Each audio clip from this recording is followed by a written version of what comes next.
अस्सलाम वालेकुम dear students, उम्मीद करता हूँ कि आप सब ठीक होंगे। जैसे कि आप जानते हैं, हमने एसपीएस के ऊपर स्टैटिक एनालिसिस के लेक्चर की सीरीज़ को स्टार्ट किया हुआ है और आज हम डिस्कस करेंगे इसका स्टेप 5 यानी कि लास्ट स्टेप हमारी सीरीज़ का जो होगा नॉन पैरामेट्रिक टेस्ट के ऊपर। अब आपके माइंड में आ रहा होगा कि नॉन पैरामेट्रिक टेस्ट कौन से होते हैं।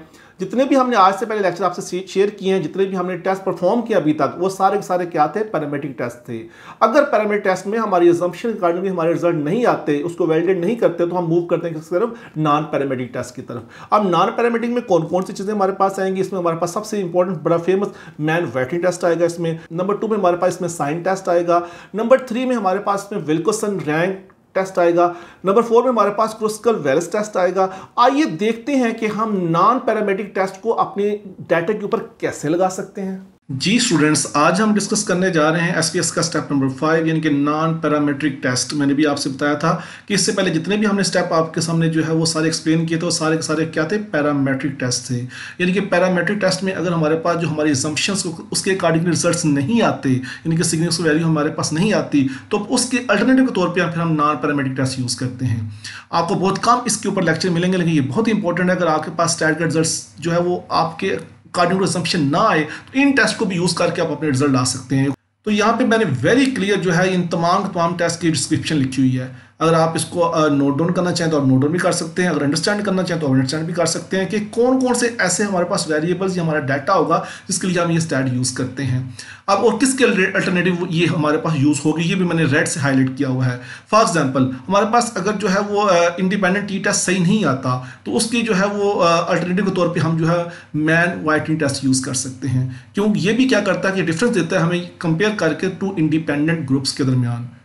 तो उसके बाद अगर हम बात करें साइन टेस्ट की, तो साइन टेस्ट जो है ये अल्टरनेटिव हमारे पास होता है वन सैंपल टी टेस्ट का, या पेयर टी टेस्ट का, या ऑर्डर्ड कैटेगोरिकल डाटा का। तो इन तीनों का जो अल्टरनेटिव हमारे पास होता है वो क्या होता है? साइन टेस्ट है। फिर इस तरीके से हमारे पास जो विल्कोसन जो साइन रैंक टेस्ट है, ये सिर्फ और सिर्फ ये साइन टेस्ट की ही टाइप है, लेकिन ये क्या करता है? हमें ये जी स्कोर की यहाँ पे हमें वैल्यू देता है, जिससे हमारा जो है वो रिजल्ट ज्यादा ऑथेंटिक हो जाते हैं। और ये किसका अल्टरनेटिव? ये डिपेंडेंट सैंपल टी टेस्ट का जो अल्टरनेटिव होता है। ओके, इस तरीके से हमारे पास जो लास्ट वन है वो है क्रुस्कल-वेल्स टेस्ट है। ये अल्टरनेटिव हमारे पास होता है वन वे अनोवा का। ठीक है, उसके जो है अल्टरनेटिव के तौर पर हम इसको नॉन पैरामेट्रिक मेथड के तौर पर इसको यूज करते हैं। अब हम इनको जो है वन बाय वन जो है इनके ऊपर जो हैंड्स ऑन ट्रेनिंग करते हैं कि इनके अंदर कौन से वेरिएबल्स होते हैं और उनको किस तरीके से हम एसपीएस के ऊपर ले जाकर उसको टेस्ट कर सकते हैं। जो हमारे पास सबसे जो फर्स्ट हमारे पास चीज़ है वो है मैन वाइटिंग टेस्ट जो है। ठीक है, अब ये हमारे पास देखेंगे जो टेस्ट असम्पशंस हमारे पास है वो क्या थी? The independent variable should be 2 independent categorical groups. Observation should be independent. In other words, there should be no relationship between 2 groups are with each others. Observation are not normally distributed. ठीक है, अब इसके लिए हमारे पास जो 2 group है वो क्या है? जेंडर है और लेवल ऑफ कोलेस्ट्रॉल है। हम ये देखना चाह रहे हैं कि कोलेस्ट्रॉल का कोई सिग्निफिकेंस इसकी एसोसिएशन होती है जेंडर्स के ऊपर। अब जेंडर मेल हो या फीमेल हो बाद में हम डिस्कस करेंगे। इसी के बेस पे हमारे पास जो ये 2 यहाँ पे हाइपोथेसिस हैं। ठीक है, जो फर्स्ट वन क्या है कि जी जो हमारे पास जो है नल हाइपोथेसिस में आएगा वाकई सिग्निफिकेंटली जो है कोलेस्ट्रॉल का कोई ना कोई इफेक्ट होगा जेंडर पे, और जबकि अल्टरनेटिव में क्या होगा? इनका कोई इफेक्ट नहीं होगा। इससे पहले हम रिजल्ट की तरफ जाएं, हम सिमिलरली उस तरीके से आपको लेके जाएंगे एसपीएस के पेज के ऊपर, और वहां से उसकी वर्कशीट के ऊपर हम डाटा को अपलोड करके उसके रिजल्ट्स को देखने के बाद यहाँ के दोबारा इसको इंटरप्रेट करेंगे। और यहाँ पे नीचे जो है वो कोलेस्ट्रॉल के हमने डिफरेंट जो है वो 3 लेवल बनाए हुए हैं कि किस कोलेस्ट्रॉल के लिए जो है कितनी उसकी क्वांटिटी हो और उसके लिए कौन सी कैटेगरी होनी चाहिए। ओके जी, ये हमारे पास एसपीएस का डाटा एडिटर जिसको हम वर्किंग शीट कहते हैं, उसके ऊपर आ जाए, फाइल के ऊपर क्लिक करें, देन ओपन, देन डाटा, और डाटा के बाद हमने डेस्कटॉप के ऊपर ये सारी फाइल्स रखी हुई हैं। और सबसे पहले हम जो फाइल ओपन करने जा रहे हैं हमारे से मैन वाइटिंग टेस्ट की, जिसपे अभी मैंने बताया जेंडर, और हमने क्या सेलेक्ट किया हुआ था? हमारे पास कोलेस्ट्रॉल। अब हम यहाँ पे हमारे पास जेंडर है 1 और 2 की, हम अगर आप देखना चाहें डाटा वेरिएबल में जाकर देख लें कि 1 के लिए हमने मेल और 2 के लिए हमने फीमेल रखा हुआ था, और ये आगे कोलेस्ट्रॉल के डिफरेंट लेवल्स हैं। तो आप इसको परफॉर्म कैसे करना है? सिमिलरली आप आ जाए एनालाइज के ऊपर और सबसे नीचे आ जाए नॉन पैरामेट्रिक टेस्ट के ऊपर, और यहाँ पे आप आ जाए इसको 2 इंडिपेंडेंट सैंपल्स को क्लिक करें आप, और इसमें हम जो हमारा डिपेंडेंट सैंपल होगा वो हमने यहाँ पे रखना है। हमारे पास जो है वो कोलेस्ट्रॉल है, और जो हमारे पास इंडिपेंडेंट होगा जो हमारे वेरिएबल्स हैं हमारे पास क्या है? जेंडर है, लेकिन हमने यहाँ पे जेंडर को डिफाइन करना है। ठीक है, अब इसमें हम 1 और 2 का इसको देते हैं। 1 पे हम रखते हैं मेल और 2 पे हम रखते हैं फीमेल। इसको कंटिन्यू कर दें। आज जो हमने ऑलरेडी हमारा टेस्ट जो है वो यहाँ पे सिलेक्ट हुआ है, इसको कर दें आप ओके। जैसे ओके करेंगे तो ये हमारे पास जो है इसकी रिजल्ट शीट के ऊपर हम आ जाएंगे लाइक दिस वन। ये हमारे पास मैन वाइटनिंग के टेस्ट के रिजल्ट्स आ गए हैं। बहुत ही सिंपल से इसके रिजल्ट्स हैं, जरा देखें गौर से। तो हमारे पास कोलेस्ट्रॉल जेंडर आ गया 1 2 मेल और फीमेल, 10 का हमारे पास डाटा था, टोटल डाटा हमारे पास 20 का हो गया। मेन रैंक में है तो हमारे पास जो है वो जो हमारे पास फर्स्ट जेंडर यानी कि मेल था उसमें 7.1 इसकी एवरेज आ रही है, जबकि फीमेल में 13.9 आ रही है। लेकिन अगर हम इनका सम ऑफ रैंक देखें यानी कि इनकी हमारे पास जो कोलेस्ट्रॉल का लेवल आ रहा है यहाँ पे, तो वो 71 जो हमारे पास आ रहा है किसमें, मेल में, जबकि 139 हमारे पास किसमें आ रहा है, फीमेल में। तो यहाँ से हमें वेरी क्लियर हो जाता है कि ये जो हमारे पास कोलेस्ट्रॉल है इसका जो इफेक्ट है फीमेल में ज्यादा है एज कंपेयर टू मेल। एक तो ये यहाँ से पता चल जाता है। दूसरा हमारे पास क्या इसका टेस्ट की स्टैटिस्टिक है, उसमें हमारे पास क्या मेन वाइटनिंग का अपना कोलेस्ट्रॉल का यहाँ पे स्कोर आ जाता है, फिर उसका विल्सन की जो है वैल्यू 71, फिर जी स्कोर यहाँ पे आ जाता है -2, ठीक है। और लास्ट पे हम देखें तो हमारे पास 2 टेल्ड और 1 टेल्ड जो हमारे पास क्या आ जाता है, हमारे पास सिग्निफिकेंट वैल्यू आ जाती है, जो हमारे पास क्या आ रही है 0.009 है। तो ये हमें ये भी बताती है कि हमारे पास जो सिग्निफिकेंट वैल्यू यानी कि पी हमारे पास है वो जो है हमारा जो अल्फा की वैल्यू से कम है। तो इसका मतलब है कि हमारी जो है ये जो स्टैट है ये सिग्निफिकेंटली एक दूसरे पे ऊपर क्या है, डिपेंडेंट है। आइए रिजल्ट्स पे देखते हैं क्या ऐसा ही था। ओके, जब हम रिजल्ट की इंटरप्रिटेशन शीट के ऊपर आते हैं तो यहाँ पे देखें तो हमारे पास सबसे पहले ये देखिए हमारे पास जो 139 जो फीमेल का और मेल का जो हमारे पास सिग्निफिकेंट लेवल आया तो वो यहाँ पे आ गया, यानी कि फीमेल जो है वो ज़्यादा significant statistically as compare to male. और उसके बाद हमारे जो पी वैल्यू आई थी वो 0.009 अभी जो हमने देखा सिग्निफिकेंट वैल्यू आई थी। तो इससे हम क्या करते हैं कि हमारा जो नल हाइपोथेसिस है उसको हम एक्सेप्ट करते हैं, यानी कि वाकई जेंडर के ऊपर जो है कोलेस्ट्रॉल का कोई इफेक्ट है, ठीक है। जबकि अल्टरनेटिव हाइपोथेसिस जहाँ पे वो ये कह रहा था कि नहीं इफेक्ट है, उसको हम यहाँ पे रिजेक्ट करते हैं। अब आगे मूव करते हैं हमारे पास साइन टेस्ट के ऊपर। अब साइन टेस्ट जो है हमारे पास जो है ये डिफरेंट किस्म के जो हमारे टी टेस्ट है उनका ये अल्टरनेटिव होता है, ठीक है। उसमें पेयर टी टेस्ट था, इंडिपेंडेंट टी टेस्ट था, उन सब का ये अल्टरनेटिव है। Is non parametric distribution test, so we do not assume that the data is normally distributed. 2 sample data should be from 2 samples, the population may differ from 2 samples. अब ये जो हमारे पास डाटा आ रहा है ये 2 डिफरेंट सैंपल्स से है, यानी कि एक डाइट से है, एक डाइट एंड एक्सरसाइज पे है। यानी कि हम ये देखना चाह रहे हैं कि जो लोग जो है जिनका डाटा हमारे पास सिर्फ, यानी कि अगर हमने कोलेस्ट्रॉल को कम करना है तो सिर्फ डाइट के जरिए कम किया जा सकता है या डाइट और एक्सरसाइज दोनों के कॉम्बिनेशन से कम किया जा सकता है। तो हाइपोथेसिस क्या हमारे पास, the cholesterol is statistically significant associated with the difference between diet and diet plus exercise, यानी कि कोई सिग्निफिकेंट इफेक्ट है तो नल हाइपोथेसिस है, अगर नहीं है तो हमारे पास क्या होगा, अल्टरनेटिव हाइपोथेसिस होगा। इसके साथ साथ हम जो है जो नेक्स्ट इसका हमारा जो टेस्ट है वो भी साथ ही हम देख लेते हैं, वोल्कसन साइन रैंक टेस्ट को अलग भी परफॉर्म कर सकते हैं और यहाँ पे इकट्ठा भी परफॉर्म कर सकते हैं। इसमें हमारे पास वही वेरिएबल्स हैं, सिर्फ यहाँ पे थोड़ा सा डिफरेंट आता है, यहाँ पे हमारे पास वैल्यू आती है किसकी, जी स्कोर की, ठीक है, जबकि वहाँ पे जी स्कोर की वैल्यू नहीं आती थी। अब इन दोनों के रिजल्ट्स को डिस्कस करने से पहले हम देखते हैं कि एसपीएस की वर्किंग शीट के ऊपर डाटा को अपलोड करने के बाद उनके रिजल्ट्स क्या आते हैं, फिर रिजल्ट्स की बेस पे हम आपके सामने जो है ना ये रिजल्ट जो है इंटरप्रेट करेंगे। सिमिलरली आप इस तरीके से आ जाए एसपीएस की डाटा एडिटर के ऊपर, फाइल के ऊपर क्लिक करें, देन ओपन, देन डाटा, और डाटा के बाद जो है अब साइन टेस्ट का जो हमारे पास डाटा उसको ओपन कर लें यहाँ पे।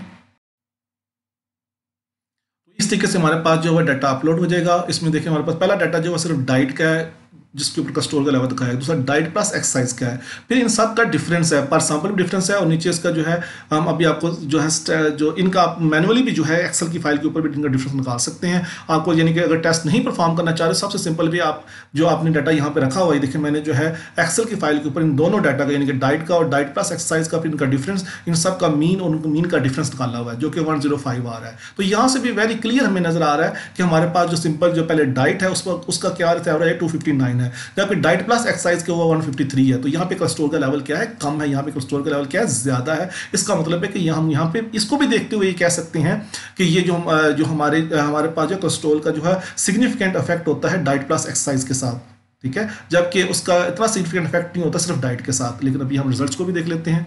अब दोबारा आ जाए उसी शीट के ऊपर, यहाँ पे आप चले जाए एनालाइज के ऊपर, अगेन नॉन पैरामेट्रिक टेस्ट के ऊपर आ जाएं और यहाँ से आपने सेलेक्ट करना है 2 रिलेटेड सैंपल्स को। यहाँ पे आपने डाइट को वेरिएबल नंबर 1 कह देना है, डाइट एक्सरसाइज को वेरिएबल नंबर 2 में सेलेक्ट कर लेना है, विल्कोसन टेस्ट भी करना है आपने सेलेक्ट यहाँ पे, और साइन टेस्ट दोनों को इकट्ठा कर लें आप, ठीक है, और ओके कर दें। जैसे आप ओके करेंगे तो यहाँ पे जो है हमारे पास इनके ये रिजल्ट्स आ जाएंगे। तो यहाँ पे देखेंगे आपने सिर्फ और सिर्फ जो है यहाँ पे इन लेजेंड्स को समझना है, फिर आपको ये बड़ी आसानी से ये टेबल समझ आ जाएंगे। लेजेंड्स में क्या है, diet plus exercise less than diet, यानी कहने का मतलब है डाइट के जो हमारे पास रिजल्ट्स आते हैं, ठीक है, वो इतने इफेक्टिव होते हैं, लेकिन डाइट और एक्सरसाइज जो है उसके रिजल्ट जो ग्रेटर देन है डाइट से, ठीक है। इस तरीके से डाइट एक्सरसाइज के जो रिजल्ट बी पे क्या है, जो डाइट और एक्सरसाइज के रिजल्ट्स हैं वो ग्रेटर देन किससे, डाइट के साथ। फिर डाइट एक्सरसाइज के रिजल्ट दोनों के हैं बराबर भी, यहाँ पे इक्वल भी दिए हुए हैं। तो यहाँ पे नेगेटिव रैंक में अगर आए तो हमारे पास जो है इसका मीन रैंक और फिर सम ऑफ रैंक ही आ रहा है। ये हमारे पास जो वैल्यू आ रही है हमारे पास जो है वो किसकी है, ये देखिए ए की वैल्यू है। ए का मतलब है डाइट एक्सरसाइज जो है उसके रिजल्ट जो है वो डाइट, सिर्फ डाइट से जो है उस पर कोलेस्ट्रॉल के ऊपर उसका इफेक्ट जो है वो कम होता है, तो यहाँ पे उसकी ए में आ गया। फिर बी पे उसका 0 है, सी पे भी उसका क्या 0 है। तो यहाँ पे अगर हम नीचे देखो तो यहाँ पे टेस्ट स्कोर्स का जो आ रहा है वो जी स्कोर यहाँ पे आ रहा है, लेकिन अगर इसकी ट्रू टेल में सिग्निफिकेंट वैल्यू देखो तो 000 आ रही है, जो कि अल्फा की वैल्यू से कम है। तो हम ये कह सकते हैं कि हमारे पास जो है ये सिग्निफिकेंटली जो है वो इनका आपस में जो है रिलेशनशिप है। और यहाँ पे साइन टेस्ट में अगर हम आ जाए तो यहाँ पे जो है सिर्फ जी स्कोर नहीं होगा, बाकी सारे का सारा टेस्ट ये भी वैसे का वैसे ही होगा, ठीक है। यहाँ पे वही हमारे पास ए की वैल्यू आ गई 20, फिर हमारे पास जो पॉजिटिव जो डिफरेंसेस है उसकी वैल्यू आ गई बी, फिर हमारे पास जो टाइस है उसकी आ गई सी, यानी कि दोनों इक्वल जो हैं, तो यहाँ पे वो वैल्यू हमारे पास वैसे की वैसे आ जाएगी। और लास्ट में हमारे पास जो पी की वैल्यू आ जाती है, जो कि यहाँ पे क्या हमारे पास है 0.000 है, जो कि अल्फा की वैल्यू से क्या है कम है। तो यूँ हम कह सकते हैं कि हमारे पास जो है ये दोनों टेस्ट परफॉर्म करने के बाद भी हमारा जो है वो ये जो सिग्निफिकेंटली जो है इनका आपस में जो है वो स्टैटिकली जो है एक दूसरे के ऊपर इफेक्ट है। अभी हम रिजल्ट्स की शीट के ऊपर जाते हैं। ओके, अगर हम इसके रिजल्ट्स की बात करें तो इसके रिजल्ट्स में हमने जो यहाँ पे मेंशन किया कि हमारे पास 20 पार्टिसिपेंट थे इसमें, उसमें हमने डाइट और डाइट प्लस एक्सरसाइज के लिए उनको जो है चूज़ किया था कोलेस्ट्रॉल के इफेक्ट को देखने के लिए। यहाँ पे जो पी की वैल्यू आ रही थी वो क्या थी 0.00, जो कि सिग्निफिकेंटली जो इसकी क्या है वो लेस देन अल्फा है। तो यूँ हम कहेंगे हमारा जो है वो डाटा जो है सिग्निफिकेंटली उसके ऊपर इफेक्ट करता है। और जब इनका डिफरेंस जो हमने निकाला था 105 का, उससे ये पता चल रहा था डाइट प्लस एक्सरसाइज जो है उसका कोलेस्ट्रॉल को कम करने में ज्यादा रोल है एज कम्पेयर टू सिर्फ और सिर्फ जो डाइट है उसका। तो ये हमारा नल हाइपोथेसिस यहाँ पे जो है वो एक्सेप्ट होता है और अल्टरनेटिव हाइपोथेसिस यहाँ से हम रिजेक्ट करते हैं। कि अब लास्ट पे हम देखते हैं क्रुस्कल वैलेस टेस्ट को, जो कि हमारे पास जो है दो डिफरेंट वेरिएबल यानी कि इनकम और एज के लिए होता है, ठीक है। यहाँ पे हमारी जो टेस्ट की अजम्पशंस हैं वो हमें ये बता रही है कि 3 या मोर कैटेगरी इंडिपेंडेंट ग्रुप्स है। ये हमारे पास डिफरेंट ग्रुप्स है, यानी कि जिसके अंदर वेरिएबल 2 या 3 से ज्यादा उनकी जो है आगे कैटेगरीज भी होंगी। जैसे इनकम है, इनकम किसी कम ज्यादा भी हो सकती है, एज भी डिफरेंट इसके हम कैटेगरी बनाएंगे, 3 से 4 की कैटेगरी बनाएंगे। ऑपोजिट दैट, क्या एज का कोई इफेक्ट इनकम पे है, तो हम कहेंगे अगर है तो हम कहेंगे नल हाइपोथेसिस है, अगर नहीं है तो हम कहेंगे क्या है अल्टरनेटिव हाइपोथेसिस है। आइए इसको पहले हम जाके देखते हैं स्टैटिकली वे पे, फिर हम जाके इसको जो है इसके रिजल्ट को यहाँ पे आके इंटरप्रेट करते हैं। यहाँ पे हम आके फाइल पे आए, ओपन के बाद डाटा के बाद हम सेलेक्ट करेंगे यहाँ पे क्रस्कल वैलेस टेस्ट को, ओपन। यूँ हमारे पास जो है एज का और इनकम का रिकॉर्ड का डाटा आ गया। अब आपको ये देखना भी इसमें है कि अगर एज कितनी हमने उसकी कैटेगरीज बनाई, दोबारा एनालिसिस के ऊपर, और आप दोबारा आ जाएं नॉन पैरामेडिक टेस्ट के ऊपर। अब हम सेलेक्ट करेंगे यहाँ पे के इंडिपेंडेंट सैंपल्स। उसमें हमारे पास जो टेस्ट वेरिएबल हमारे पास क्या है वो हमारे पास इनकम है, और जो ग्रुपिंग हमारे पास वेरिएबल है वो हमारे पास क्या है एज है, ठीक है। और एज में हम डिफाइन कर देंगे इसके ग्रुप्स को। मिनिमम ग्रुप हमारे पास 1 है और मैक्सिमम ग्रुप हमारे पास क्या है 4, यानी कि 1 से 4 4 ग्रुप हमने बनाए हुए हैं। इसको कर देंगे कंटिन्यू। और यहाँ पे ऑलरेडी हमने जो है क्रस्कल वैलेस जो है टेस्ट उसको सिलेक्ट किया, ओके कर दें।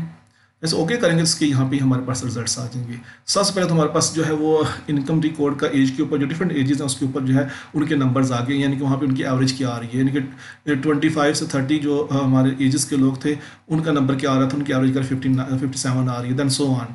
और यहाँ पे उसका मीन रैंक हमें यहाँ पे निकाल दे दिया, ठीक है। तो ये सबसे इंपॉर्टेंट हमारे पास जो यहाँ पे वैल्यूज आती हैं इसकी इंटरप्रिटेशन वो है खाई स्केल की वैल्यू 25.284 है, और यहाँ पे नीचे हमारे पास सिग्निफिकेंट वैल्यू आ जाती है जो कि यहाँ पे 0.00 है, जो कि अल्फा की वैल्यू से कम है। तो हम यूँ कह सकते हैं ये दोनों वेरिएबल एक दूसरे के ऊपर जो है वो स्टैटिकली सिग्निफिकेंट वैल्यू रखते हैं।